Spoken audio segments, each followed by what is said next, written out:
How Bruno Lage has turned Wolves into serious top 4 challengers. Bruno Lage's revolution began in a nondescript room at Wolves' training ground on his first look at Compton last July. The former Benfica manager was checking out his prospective new base, and when he had been given the tour, Nuno Espirito Santo's successor asked if he could see the presentation suite. To his surprise, he was told no such room existed. Lage made clear that if his methods were going to pay off, that would need to change. So once he had accepted the job, Wolves staff got to work, identifying a classroom that had been previously used for education sessions for academy players. Computers and plastic chairs were removed and replaced by upmarket leather seats and a giant touchscreen, which Lage uses to illustrate his ideas. It has been quite a change for the players, who were used to a single pre-match meeting under Nuno.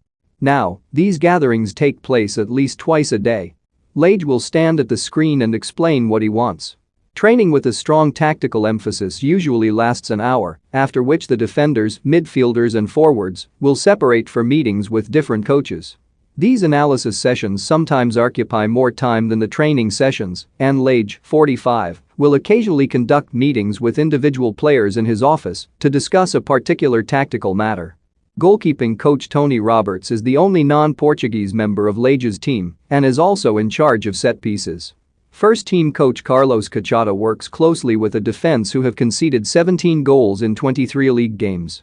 Only Manchester City, who have led in 14, have a better record, which shows Lage has restored the mean streak that disappeared in Nuno's final season.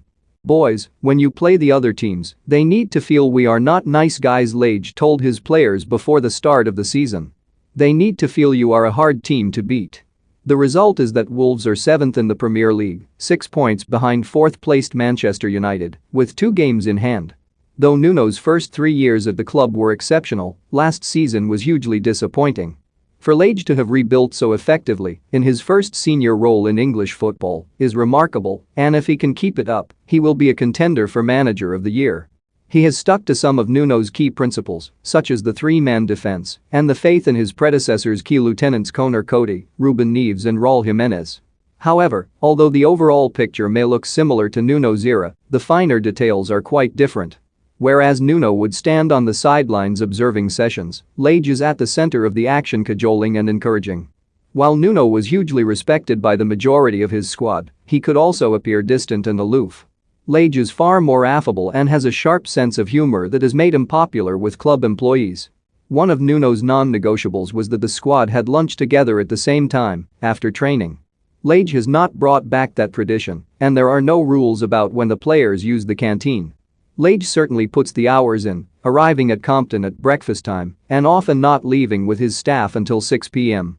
With his wife and children still living in Portugal, he has thrown himself into his new job and expects similar commitment from his players. His pre-season program, comprising double sessions, certainly raised eyebrows. The squad were put through their paces in 29 degrees centigrade heat in Marbella, and at that stage the players were yet to be convinced about their new boss. Not that he was going to compromise. "My players only need 30 minutes with me to understand the way I am," he has said. "Either you go with me or I need to find someone else." Lage has been true to his word.